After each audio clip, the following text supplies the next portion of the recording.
हाँ जी, इस चैप्टर का जो लास्ट टॉपिक है वो है वाटर पोल्यूशन। इससे पहले हमने एयर पोल्यूशन में ओज़ोन डिप्लीशन को डिस्कस किया था। यहाँ पे हम वाटर पोल्यूशन को जो है ये कंप्लीट टॉपिक है, इसको डिस्कस करते हैं।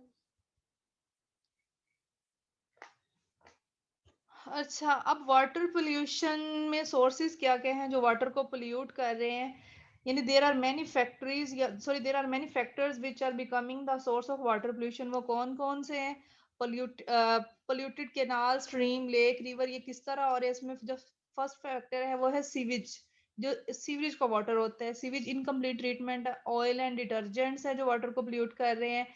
यूट्रोफिकेशन है, इसको हम डिटेल में पढ़ते हैं। ये इंपॉर्टेंट जो है टॉपिक है। यूट्रोफिकेशन में किस तरह जो है मिनरल की एडिशन हो रही है और ये हो क्यों रही है। देन एल्गल ब्लूम किस तरह, इसकी प्रोडक्शन किस तरह होती है। मैकेनिज्म ऑफ यूट्रोफिकेशन डिस्कस करते हैं। इंडस्ट्रियल इफ्लुएंट्स डिस्कस करते हैं और एग्रोकेमिकल प्रोडक्ट्स यानी इसमें फर्टिलाइजर, पेस्टिसाइड्स, इंसेक्टिसाइड्स और फंगिसाइड्स को हम वन बाय वन डिस्कस करते हैं। ये सारे फैक्टर्स हैं जो कि वाटर को पोल्यूट कर रहे हैं और वाटर पोल्यूशन को कॉज करते हैं। इसमें जो फर्स्ट वन है वो है सीवेज इनकम्प्लीट ट्रीटमेंट। ठीक है, यानी जितनी भी लेक्स हैं, स्ट्रीम्स है, रिवर्स हैं, जितनी भी लेक्स हैं, स्ट्रीम्स है, रिवर है, फ्रेश वाटर है, वो जो है वो डे बाय डे क्या हो रहा है, पोल्यूट हो रहा है। क्यों हो रहा है? जो हमारे हाउसेस का सीवरेज वाटर है, फैक्ट्रीज का है, ठीक है, जितनी भी इंडस्ट्रीज से जो वेस्ट मटेरियल निकल रहा है, ये विदाउट ट्रीटमेंट डायरेक्ट क्या है, रिवर्स में पोर हो रहा है। यानी contains harmful bacteria and poisonous chemical bacteria cause disease like typhoid cholera। यानी अब आप भी देखिए जितना भी सीवरेज का वाटर आपके घरों से निकल रहा है वो डायरेक्ट कहाँ पे जा रहा है, रिवर में जा रहा है। इट्स मीन वहां पे भी एक्वेटिक ऑर्गेनिजम्स है तो वो क्या होंगे, उनकी डेथ हो सकती है क्योंकि इसमें बहुत सारे हार्मफुल बैक्टीरिया और पॉइजनस केमिकल होते हैं।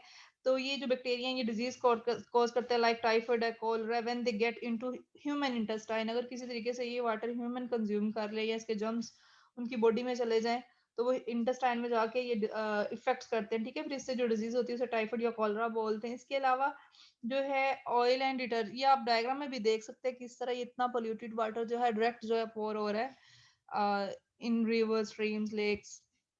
अच्छा, काजेज ऑफ वाटर पोल्यूशन, ये एक और डायग्राम है सीवेज वेस्ट की और देख रहे हैं आप लोग, और हो भी बिल्कुल इसी तरह ही रहेगा, आपने लाइव भी इसको देखा होगा।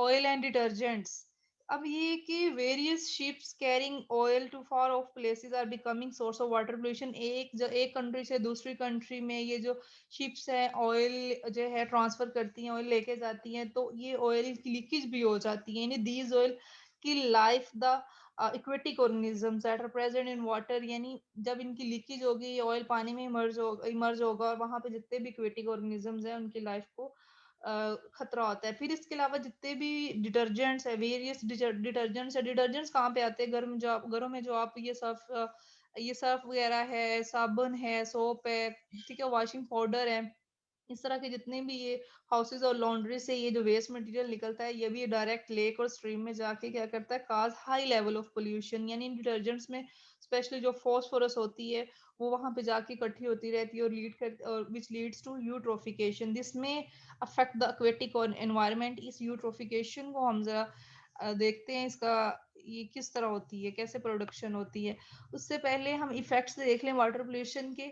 अब water pollution, obviously water pollution ज्यादा इफेक्ट किसको करेगी, उसमें रहने वाले ऑर्गेनिजम्स को, एक्वेटिक ऑर्गेनिजम्स को, death of aquatic animals or water animal. The main problem caused by water pollution is that it kill life that depends on these water bodies। जितनी भी वाटर में रहने वाले एक्वेटिक ऑर्गेनिजम्स है ना, उन सबको वो लाइक वो फिश है, क्रैब्स हैं, बर्ड्स हैं, सी गर्ल्स हैं, डॉल्फिन है, जितने भी लिविंग जो है ना एक्वेटिक एनिमल है, सबको खतरा होगा। ठीक है, इस तरह उनकी फिर फूड चेन डिस्टर्ब होगी और उनको डिजीजेस भी हो सकती हैं, बैक्टीरियल, फंगल, इस तरह की बहुत सारी डिजीजेस हो जाती हैं और ओवरऑल जो है वाटर इकोसिस्टम क्या हो जाएगा, डिस्टर्ब हो जाएगा। यहाँ पे ये देखिए बहुत सारे फैक्टर एक डायग्राम में इकट्ठे ही दिखाए गए हैं। ये जो है इंडस्ट्रियल इफ्लुएंस है या सीवरेज वाटर है, यहाँ पे शिप से ऑयल लीकेज हो रही है, ये बाकी जो लैंड वेस्ट मटेरियल है, ठीक है, गार्बेज वगैरह, वो भी इसी तरह डायरेक्ट पानी वाटर को क्या कर रही है, पोल्यूट कर रही है। बहुत सारे फैक्टर है जो वाटर को पोल्यूट कर रहे हैं।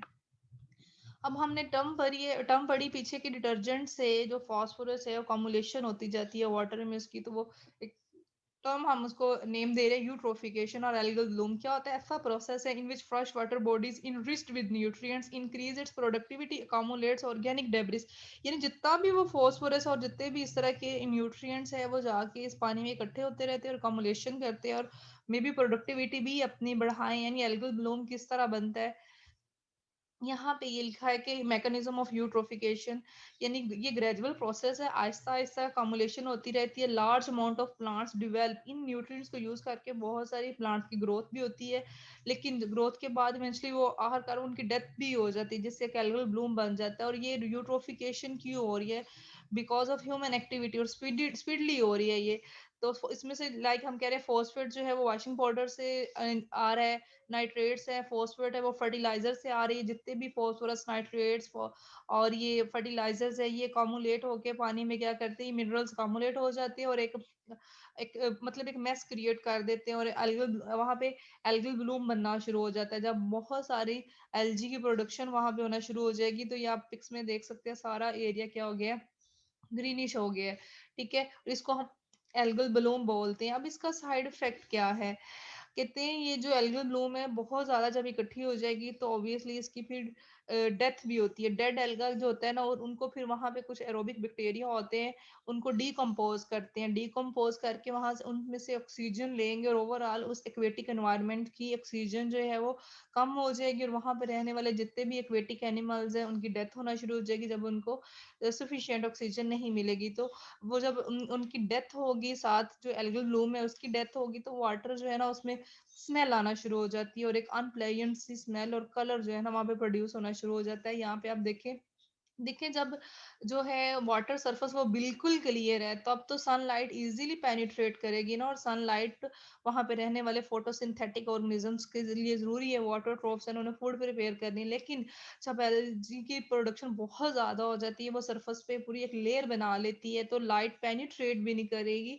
ये भी एक साइड इफेक्ट्स है। फिर वहां पे रहने वाले फोटोसिंथेटिक ऑर्गेनिज्म अपनी फूड प्रिपेयर नहीं कर पाएंगे और उनकी डेथ हो जाएगी, एलजी की डेथ हो जाएगी। डीकम्पो वहां पे बैक्टीरिया डिकम्पोजर आ जाएंगे, डिकम्पोज करके ऑक्सीजन कंसंट्रेशन कम कर देंगे। तो ये ओवरऑल इसको हम यूट्रोफिकेशन जो है ना प्रोसेस का नेम देते हैं, कि इनरिच्ड न्यूट्रिएंट्स या मिनरल बहुत ज्यादा हो जाते हैं, और इसका साइड इफेक्ट्स भी यही है कि वहां पे रहने वाले एक्वेटिक एनिमल्स की लाइफ को थ्रेट होता है। अच्छा, यहाँ पे जो नेक्स्ट टॉपिक है वो है इंडस्ट्रियल इफ्लुएंस। इंडस्ट्री, डिफरेंट टाइप्स की इंडस्ट्री, हर इंडस्ट्री अपना कुछ ना कुछ वेस्ट मटेरियल जो है वो जो है एक्सक्रीट करती है। इन इंडस्ट्रीज में से ये भी क्या है कि हैवी इंडस्ट्रियल एरिया जो है वो बिग डेंजर है for rivers, lakes, as they discharge chemical waste in the form of effluents. यानी वो जो लिक्विड फॉर्म में आ रहा है या दूसरी किसी फॉर्म में जो भी उनका वेस्ट मटेरियल है वो आके इन लेक, स्ट्रीम और रिवर्स को क्या कर रहा है? पोल्यूट कर रहा है। ठीक है, ये केमिकल वेस्ट जो है ये हाईली टॉक्सिक और पॉइजनस होते हैं। ठीक है, लिक्विड हो गया, ऑयल हो गया, यहाँ पे पेट्रोलियम इंडस्ट्रीज का, माइनिंग का है, अल्कली की प्रोडक्शन, टेक्सटाइल है, जितनी भी इंडस्ट्रीज काम कर रही है ऑब्वियसली उनका वेस्ट मटेरियल भी होता है, वो डायरेक्टली पोर हो रहा है इन रिवर स्ट्रीम्स में, तो वाटर पोल्यूट होगा और वहां पे रहने वाले फिर एक्वेटिक ऑर्गेनिजम्स और माइक्रो ऑर्गेनिजम्स को ओवरऑल ये किल करेंगे। इसके अलावा जो फैक्टर वाटर को पोल्यूट कर रहा है वो है एग्रोकेमिकल प्रोडक्ट्स। यानी अब एग्रोकेमिकल प्रोडक्ट्स में क्या है? फर्टिलाइजर्स हैं, इंसेक्टिसाइड्स हैं, पेस्टिसाइड्स हैं, फंगिसाइड्स हैं, ये डिफरेंट टाइप्स के जो केमिकल्स हैं ना ये यूज हो रहे हैं प्लांट्स क्रॉप को बचाने के लिए, इंसेक्ट से, हब्स, ये फंजाई से, इस तरह की कोई डिजीज ना हो ना।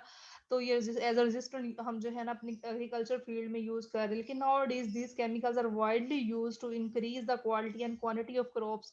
एक एक तरफ तो हम फायदा ले रहे हैं कि हमारी क्रॉप्स की क्वालिटी और क्वांटिटी ज्यादा हो, लेकिन but are also a source of big source of pollution. ये पोल्यूशन भी कॉज कर रहे हैं, जहां पे इनका फायदा है वहां इनका नुकसान ज्यादा है। अब क्या है कि अब यहाँ पे डिफरेंट टर्म्स जो है कोड की हुई, इंसेक्टिसाइड्स यानी कि ऐसे केमिकल है जो कि यूज हो रहे हैं kill insects which cause the harm to crops. फसलों को कुछ कीड़े जो है वो हमला करते हैं और फसलें खराब कर देते हैं, उनको किल करने के लिए जो हम स्प्रे यूज करते हैं वो उसको नेम देते हैं इंसेक्टिसाइड्स। ठीक है, ये पाइरिथोराइड्स होते हैं सारे। फिर है पेस्टिसाइड्स। तो पेस्टिसाइड्स भी केमिकल है जो कि यूज हो रहे हैं विच डिस्ट्रॉय एग्रीकल्चर पेस्ट और कंपिटिटर्स। इसके अलावा पेस्टिसाइड्स भी हार्मफुल सब्सटेंसेस है। अगर हम इनका अपनी स्पेशली जो फ्रूट्स होते हैं, वेजिटेबल्स होते हैं, उन पे हम इनका स्प्रे करें तो वो फूड में इनकी कुछ क्वांटिटी रह जाती है। ठीक है, they remain in our food and in small quantity. तो लाइक एप्पल्स हैं, पोटैटोज़ हैं, तो वो उनको हमें पील करना चाहिए स्पेशली, ठीक है? और जितने भी फ्रूट्स और वेजिटेबल्स हैं, उनको अच्छे तरीके से वॉश आउट करके कंज़्यूम करना चाहिए, क्योंकि इसमें कुछ क्वांटिटी पेस्टिसाइड्स की होती है और वो हमारे लिए हार्मफुल है, ठीक है? इसके अलावा जो पेस्टिसाइड्स है वो मतलब ये सारे फैक्टर है तो बेनिफिशियल है ना, कि हमारे क्रॉप्स ना खराब हो, लेकिन नुकसान भी इनका इतना ही है। इसके अलावा लास्ट पे जो फर्टिलाइजर्स हैं, फर्टिलाइजर जिन्हें हम खादे खादे बोलते हैं, ये एसेंशियल मिनरल न्यूट्रिएंट्स होते हैं सॉइल और क्रॉप्स के लिए। These are the chemical substances used to add additional nutrients in soil to increase fertility. Soil की फर्टिलिटी बढ़ाने के लिए, कि उसमें जो भी हम फसल क्रॉप ग्रो करें ताकि उसकी प्रोडक्शन जो है वो ज्यादा आए, उसे मतलब ये ना हो कि उसकी प्रोडक्शन पर एकड़ जो है वो कम हो। तो फर्टिलाइजर्स जो है ये इंक्रीज तो करते हैं क्रॉप्स की प्रोडक्टिविटी, लेकिन many of these chemicals elements leave ecosystem by being leached from land and drained into river. उसमें से बहुत सारे लीच आउट होके रिवर और स्ट्रीम में चले जाते हैं और वहां पे कॉज करते हैं high level of pollution, water pollute करते हैं। तो many moves chemical elements and nutrients into ecosystem, ठीक है? कंसंट्रेटेड एरिया से वहां पे जाके ये डिपॉजिट होते रहेंगे और ओवरऑल जो वाटर है उसकी कंसंट्रेशन को खराब करेंगे, ठीक है? और पोल्यूट करेंगे, और वहां पे रहने वाले अल्टीमेटली जितने भी एक्वेटिक ऑर्गेनिजम्स हैं उनकी लाइफ को फिर खतरा होता है, और वो क्या होते हैं, आहिस्ता आहिस्ता किल होते जाते हैं। That's all about today lecture. इसी के साथ हमारा ये जो चैप्टर है वो